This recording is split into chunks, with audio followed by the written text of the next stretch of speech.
Hey, good morning. Sorry to have kept you waiting there. I've been kind of running around trying to find the building. But now we're there. I wanted to just share a few general ideas on what I think is a useful functional approach to language contact and how we should assess language contact phenomena. I'll be brief, give some examples. Much of this is described in my book from 2009 on language contact and all sorts of articles kind of around that and subsequently as well. And some of you may have seen some of these examples or read them before. In linguistics, conventionally, since structuralism, we look at languages as systems. And so in language contact studies, the formal approach has been to view different languages as different systems and language contact as the metaphor of two systems kind of coming into contact with one another and influencing one another. That is a metaphor, of course. Languages can't actually come into actual contact with one another. Metaphors are legitimate. The question is, are they useful? And I think that this metaphor is not entirely useful. It has actually distracted us over a very long period of time from the actual fundamental issues of what language contact is about. So I propose to start, first of all, by going back to basics. Language contact is about communities that speak in different ways. And communities do actually come into contact with one another, perhaps not on a wholesale basis, but at least individuals from those communities. And language contact is about, at the very least, individuals from at least two communities being able to develop the skills to be able to communicate, if they need to, separately with both communities. Sometimes it's the whole community that becomes what we call bilingual, but language contact is when there are, at the very least, individuals. Now, what happens to these individuals?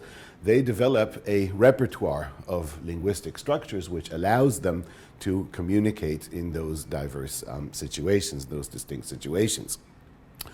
And furthermore, they develop the skill to be able to select within their repertoire those structures that are applicable, that are expected, that are effective for communication in the various contexts in which they need to communicate.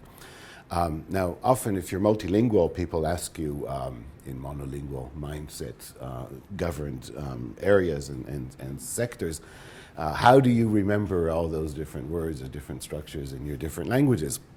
But if you're multilingual and you've been multilingual for many years, you actually know that the issue is not really to remember them. The issue is to maintain the separation and to keep them apart. That is actually, that requires skill and effort. Now, we're able to do that. That's one of the abilities, human abilities of being able to use languages, is that we do acquire that skill and we're able to use that.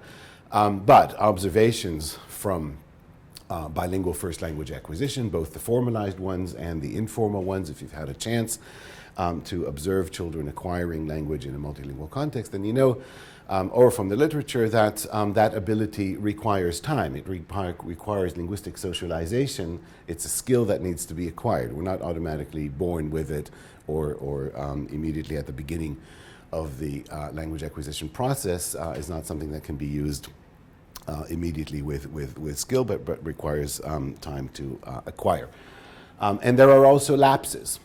Once we acquire that ability to set this kind of mental demarcation line between what we then call languages, there are sometimes lapses. And it's those lapses and those discounts that we give ourselves as bilinguals that are interesting and develop as language contact, what we know as language contact phenomena.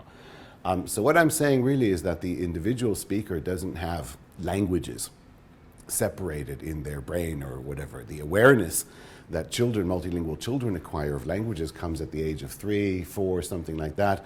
Languages are labeled. They're told that the way you speak to daddy is this language and the way you speak to mommy is that language. And that labeling is a social construction. It's not something that we're naturally born with, nor do speakers have the ability to, on a wholesale basis, switch a language on and off. And we'll see that the repertoire remains active at all times.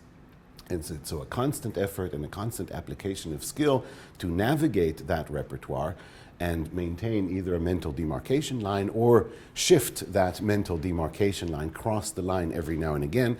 And I maintain that crossing the line is what we recognize then as the system effects of language contact, the structural outcomes of language contact. But I also maintain that crossing that line is purposeful. It's not arbitrary. And even if we do it not intentionally, as lapses, as production errors in speech, then that too is somehow purposeful. It is not completely arbitrary. It is governed by some kind of mechanism of language process that sometimes overrides our ability to maintain that conscious separation. So by and large, there are really three pull factors or three dimensions that allow the speaker to kind of navigate and condition the way the speaker navigates that mental demarcation line, navigates negotiating the repertoire. And they pull in different directions, and language contact is a product of those factors negotiated over and over and over again for each structure, possibly for each and every setting. So the first is the need to maintain a context-bound selection of forms from the repertoire. In other words, to speak the correct language in the correct setting. It could be about topic, it could be about addressee, it could be about any of those factors that condition the selection of trigger the selection of a particular language, with the principle being you need to kind of meet the expectations of the listener, and of course you need to maintain communication as something efficient. If it breaks down, then it's no good. But there is another pressure to try and exploit the full expressive potential of the repertoire. Okay, so if you've got new means of expression that are more nuanced or more adequate, or label things that aren't labeled in the other language, then you want to make use of them rather than maintain your communication in certain settings impoverished. And so you need to balance things off. Now, the classic example, of course, are cultural loans. You know, there are places in the world where people don't know what a boomerang is, so they take it from here and they take it along with the word, and so on. But we have that potentially also in grammar, not in the sense that some grammars are impoverished, but in the sense that certain nuances might be expressed in different ways. And so speakers might want to resort to that full expressive potential of the repertoire, but that needs to be balanced off against the need to be understood and to be accepted. And finally, there's also a drive to reduce the hurdles in the way of efficient communication. Why do I need to maintain that demarcation line if it causes me a lot of effort and headaches? So let's get rid of it and let's just have one leveling across the repertoire. Well, in the extreme case, that would lead to language abandonment and language shift, which does, of course, happen, which means that all that is compromised in favor of maintaining that separation. But as long as there are pressures to actually adapt to the situation or setting or addressee and maintain two languages, then the result will be a compromise between the two. And of course, the stronger the normative control is that requires strict adaptation to a setting, the fewer compromises we can make in order to reduce the effort. Just give a trivial example. A German-English bilingual has the same word for internet in both their languages. So technically, if we take internet as the condition for, how do we distinguish English and German, then the bilingual cannot distinguish between their languages. That's, of course, trivial, marginal, it's just one single word. But it actually shows how we make compromises, okay? So it is accepted that in a German context, you can still use a word that derives from elsewhere. It is accepted that you shouldn't speak German in an impoverished way, but since you've acquired a concept, you exploit it and make use of it. And it's accepted that you reduce the hurdles rather than invent another word and have to maintain between the two. You generalize an element across the entire repertoire. Illustrated on a lexical example is a trivial one, but I would suggest that this also happens in the area of grammar, of structure, in different domains. So a few examples follow to illustrate that. And the first case study is from recent PhD work by a student of ours called Fatima Mahsen, who looked at code mixing in Arabic and English among Kuwaiti schoolgirls who attend an English medium school in Kuwait. Actually a very interesting example in terms of its ethno-linguistic and sociolinguistic setting. One thinks of an all-girls school in Kuwait as a very conservative institution of sorts, and in fact we see the globalization effect that we've got kind of a whole generation of girls going to that school whose actual main everyday language among themselves becomes English. even though they are still very much embedded into their cultural and linguistic context and speak Arabic at home and so on. And this is from a narrative here. One of the girls is talking about driving and when kids learn to drive and how reckless they can be and so on. So here the focus is really on discourse markers and the fact that while the conversation is consistently in English, which is the language of choice among the girls then in that institution that teaches in English, pretty much all the discourse markers, so all the kind of the grid that negotiates the relations between speaker and listener is in Arabic, the home language, the culture language, the surrounding background language. So I'll read it out for you. It's better, بس يعني there are disadvantages. يعني haram, they're too young, and it's true. There will be more accidents, like there's no focus. And yani the boys, they're 16, and what they do, and there are still like younger kids that do drive, and their parents don't know. Yani, what if something happens in the road? Sah. So the listener kind of goes with the same thing, and you never know. 18 is like a really good age. Yeah. Okay. So what we've got there is discourse markers like but, like, shame, haram is difficult to translate. It kind of it's yeah, it's a shame, it's not appropriate, something like that. It's a kind of a commentary. Sah is right. So really interaction. So somehow there's a kind of a delegation of the management of the interaction into the other language. So technically kind of we're crossing a boundary, but it's acceptable because the listener understands both languages, because it's allowed, but also we can see just that through the systematic selection of only discourse markers, and not all discourse markers, but that there's a kind of a separate grid of discourse markers in Arabic. We can see the functionality here of the whole thing. So the choice is not random, and it's not random one-off, and it's not a random one-off for just a particular expression, but it appears regularly throughout that segment. Second case study is the so-called Angloromani, so-called because only we as academics actually call it Angloromani. There's no speaker, no user of this language that calls it Angloromani. Confusingly, the users call it Romani. Now, we as academics call Romani something different, something that's etymologically related but different. So we stick to Angloromani in the academic discourse, but basically what this is about, it's been romanticized somewhat as a mixed language. But in fact, what it is a lexical reservoir of Romani origin that users, English gypsies, use in communication within their group, among themselves. It's not specifically secret communication, as you'll see in a moment, just any casual communication within the family. And the point is that the use of words is not conditioned necessarily by certain cultural items, or it's not prescribed, and therefore it's not a mixed language in that sense, because everything is by choice. You can never really predict when a speaker would use a particular Romani-derived word.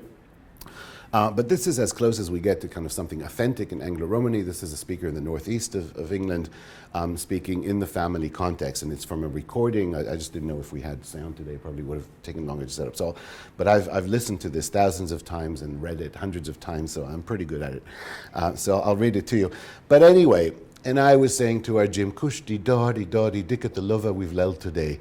Would you? How Kushti? I'll never suti tirati with excitement. This is online, by the way, so you can actually listen to the original. You know, and all this. And me mum used to say, oh, my dear Dick at lesti vater.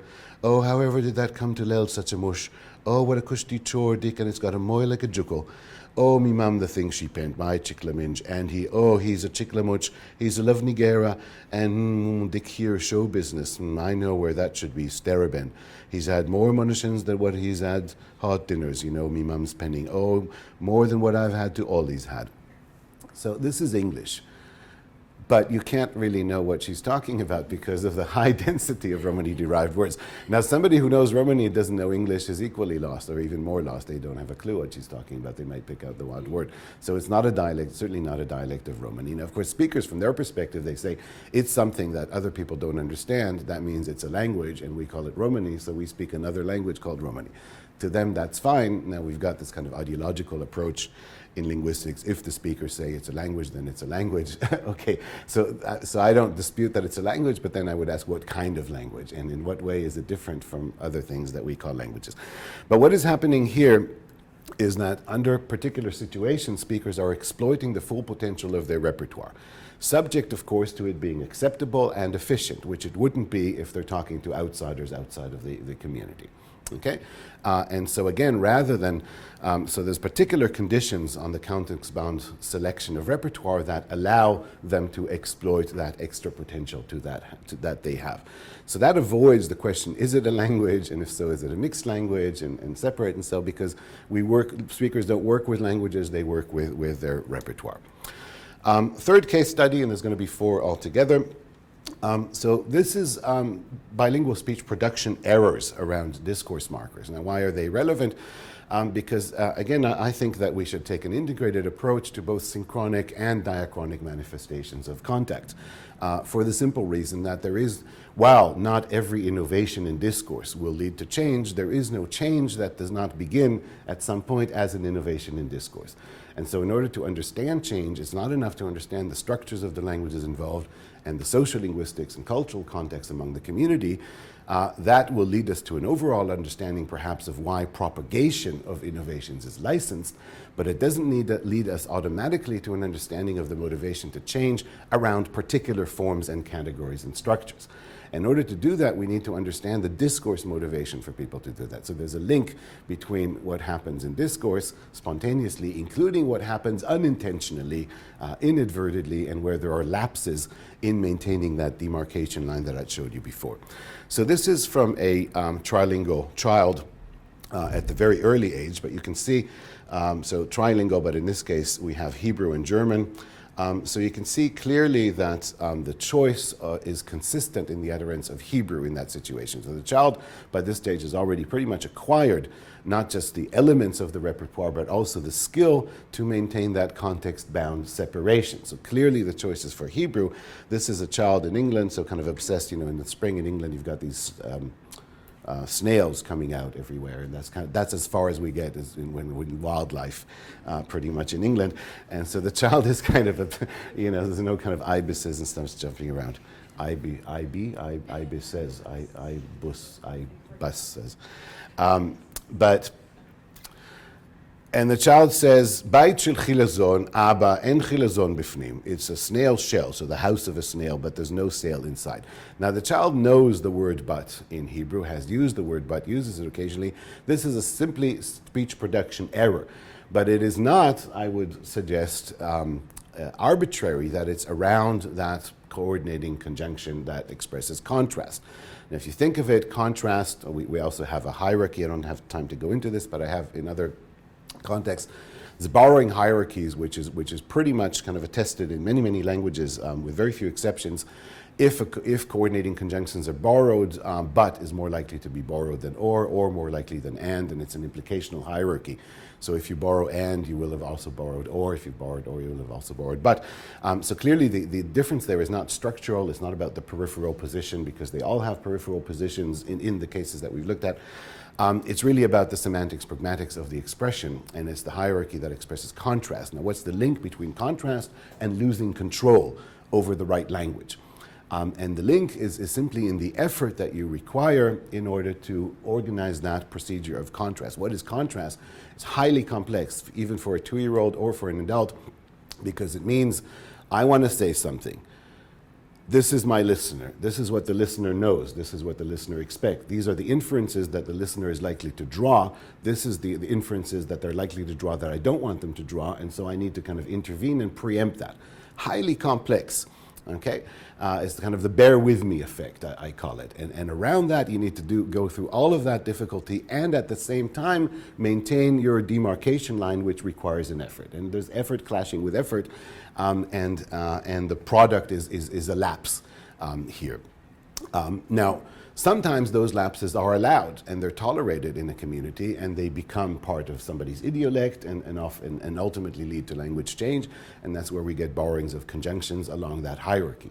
Here, they're unlikely to lead to any change because we don't have the social linguistic conditions that will allow propagation. Nevertheless, the trigger is functionally the same. And it's not only about children. Here's an adult doing pretty much the same thing. So this is a Hebrew speaker in a Chinese restaurant in England, and sort of several people are talking in Hebrew, and the waiter comes, and then the speaker turns to the waiter, and she places the order, and she says, and one wonton soup, aval, the vegetarian one.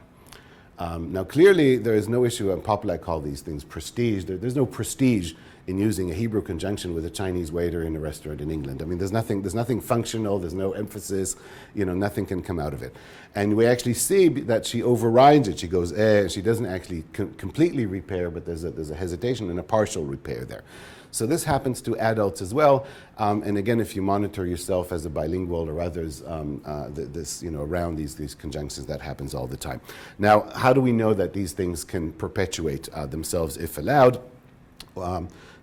Just before that, this is just an example of a pretty much a fluent speaker of English doing a television interview, and we've got these in the wrong places, so we'll just skip that. It just basically shows the same thing. Now, there are idiolects of people who've moved from one place to another. That was the example I was expecting, actually, but it didn't come up. Who actually, I was going to show you an example of a speaker of Low German who immigrated to America, and 30 years after immigration is being recorded, and basically all of it speaks Low German, but all the conjunctions are English. And that's not because they didn't know the Low German conjunctions, which in turn are borrowed from High German, but because after a generation of not speaking the language that much, is basically accustomed to using and licensed himself to actually use all of those conjunctions on a wholesale basis in English. And there's nobody to repair and to control that. And that is the kind of the first step toward, if you have a community doing that, wholesale borrowing and replacement of conjunctions. So what we've got here is reductions of hurdles in the way of efficient communication. Why should I select between two if I can reduce it just to one and get away with it? And that, of course, is checked and balanced by the context-bound selection of the repertoire. So if you do have a normative norm and somebody telling you, no, that's unacceptable, no, I don't understand that, then you will repair and it'll never generalize. And so that will be overridden. But if that doesn't happen, then that can be allowed basically to perpetuate and to lead to language change. Right, sorry, this is the Low German, just came in the wrong place. So here he is. So he goes, and as ik in Clinton aankwam, den heb ik $5 na, en dan heb ik ze dat just wist op hem en dedo adres door voor $5 hende. Dan is de goede man aan telefoon gaan en heeft de aanroepen en zegt dat ik hier weer. Und that me bringen day. That normally will vielleicht $15 kosten, but he did that for $5. So he's also got some conjunctions from German there, so it's not completely lost, but by and large it's kind of a free license to use the there. So this is an idiolect, but it happens in communities as well, and it's been described many times and so on. Final case study is where we get the actual diachrony here, and I think I've made the case that the diachrony emerges, or I've tried to make the case that it emerges from actual discourse considerations. Damari is an endangered, moribund language now spoken, this dialect in Jerusalem. It's spoken also elsewhere in the Middle East. In contact with Arabic, it's an Indo-Aryan language, remotely related to Romani, related to other Indo-Aryan languages as well. And spoken in kind of very isolated community. And when I worked there, when I recorded about 15 years ago, there was about 45 speakers in the community. Now there's maybe about 10 or so. Now people distinguish those who do speak the language. They know what is Damari and what is Arabic. You can ask them, what language did you just say this in? And they will mention it to you, or you can say this in Damari. So this is what they would call Damari. There's no other way to say this in Damari. And here, somebody says, it's been more than 35 years since I've seen her. And he says, أكثر من 35 سنة ملك دمس. All that's read is identical to Palestinian Arabic. So apart from the word lakadomis, I saw her, which is the verb, and then we've got these bound clinical pronouns and the past tense marker there. So all of that is identical to Arabic. Yet an Arabic speaker wouldn't actually understand what the sentence is about because they don't get the verb and the objects. But everything else is completely identical, and there's no other way to say that. Here's another example, which is even more. These are all kind of from natural speech. This is the Arabic, just to show you the Arabic correspondence. So it's the same, just with a different word there. Another one. At the time, I was maybe 6-7 years old. كان عمرهم يمكن 6 سنين 7 سنين. Everything there is identical to Arabic. The only thing that isn't identical to Arabic is the suffix of the first person, my. So it literally says, my age was so-and-so. So it's really just the my. Now, if you ask them, how do you say this in Arabic? Then they're able to, and they say, كان عمري يمكن 6 سنين 7 سنين. That's Arabic. So the difference between Arabic and Damari is kind of the reverse of the internet example. German and English are identical, but only around the word internet. Damari and Arabic are identical except around the suffix of the first person and a few more things. Now, I've given you extreme examples, but they are, and you can get, of course, sentences where there's very little in common, but they are quite typical. Okay, so the final example of Damari, there's two final examples from Damari, is one, the comparatives. Comparative forms are very often borrowable in kind of minority languages. You often find affixes that signal comparative superlative forms. Now, in Arabic, you cannot actually isolate a comparative or superlative marker. So these are Arabic comparatives. Kabir is big, akbar bigger. Zghir is small, asghar is smaller. So you see there's a kind of a template of vowels that gives you that. So you cannot actually say this is the suffix that does the comparative, this is the bor element, and we take that and borrow it. So how do you borrow that into Damari? My point here is that there are structural constraints that make borrowing very uncomfortable, and yet the motivation to borrow overrides those constraints. So do you want to guess? Tilla is big, kishtota is small. Using that template, you could theoretically come up with something like atlal or akshtat or something like that. But instead, what the Mari speakers simply say is akbar and azghar. It's just like we say two, second, good, better. Everything is bilingually suppletion. But that pertains to the whole class of adjectives. Okay, so everything is suppletive. And finally, Damari borrows numerals from Arabic. All of those. So everything from 4 onwards is borrowed from Arabic. That again is not exceptional. Other languages borrow numerals, and there's usually a hierarchy. Higher numerals more likely than lower numerals to be borrowed, and so on. Now, Damari and Arabic differ typologically in the numeral and noun position. So Damari has numerals with singular nouns. So to house, like many other languages. Arabic requires plurality with all numerals under 10. So in Arabic you'd say 2 houses, but 17 house. But we're talking about under 10. So what do you do when you borrow numerals from Arabic into Damari? Do you use the Damari typological formation, or do you use the Arabic typological formation? While you're thinking about that, we'll look at a couple of examples. So there's actually alternating numerals. So these are all, again, from recordings, from conversations. They used to stay in the villages for 2-3 days. It's a very good example. Washtada didis tarandis hayma diyama. So 2 day, 3 day. Okay? But then the person says, we stayed with them for 5 days. Maniren and kisan khamast iyam. So actually using, with the borrowed Arabic numeral, a borrowed Arabic noun. Now, I came across that in transcriptions of recordings, 14, 15 hours, different people doing that, and all came up the same thing. But, how can you compare? I mean, how often do you get the same noun counted in conversation in different numerals? So I did some elicitation, and as an example, I said, look, took the word year, wars, in Damari, sine, or plural snin in Arabic. How do you say 2 years ago? Qabl diwars. How do you say 3 years ago? Qabl taran wars. How do you say 4 years ago? Qabl arba snin. House is kuri in Damari, beit, plural buyut in Arabic. How do you say 2 houses? Dukuri. How do you say 3 houses? Taran kuri. How do you say 4 houses? Arba buyut. So this is consistent. So how do we explain that? How do we account for this bilingual suppletion? Well, one possibility would be to say every countable noun in the language has 2 forms. That's sort of odd. I mean, it's possible. Obviously, it's possible, but it's something that we're not kind of used to in the economy of language. It's kind of a double lexicon for all countable nouns. And that's a considerable. I mean, not every noun, because a lot of nouns are borrowed from Arabic in the first place, of course, but for a considerable number of nouns. Another rule would be when you count above 4, switch to Arabic. That kind of contradicts the whole idea of what a system is, because you can't have, if a language is a system, it can't have a rule that tells you to go out of the system. So that would, kind of a whole bunch of important theories would completely collapse. They collapse anyway, but, on this, over this.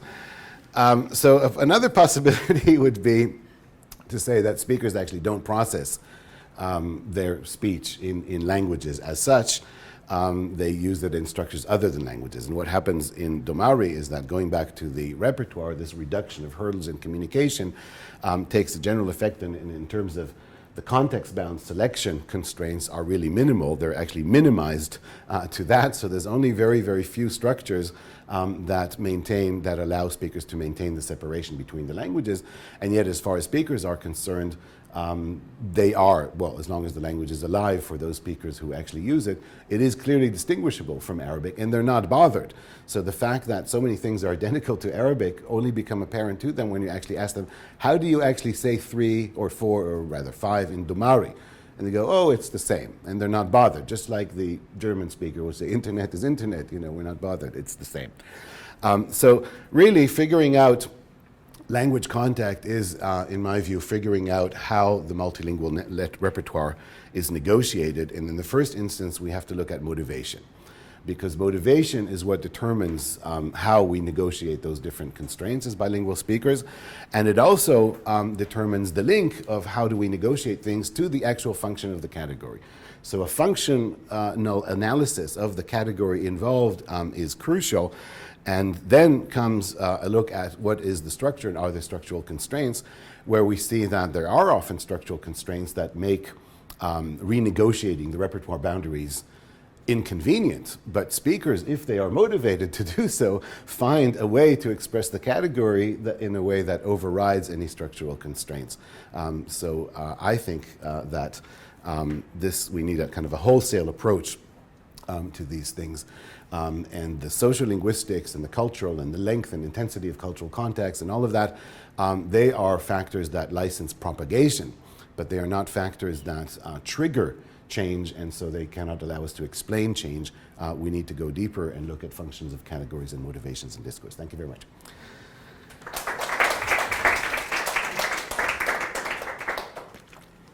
Yaron, are you happy fielding your own questions? Or? Yeah, sure, yeah.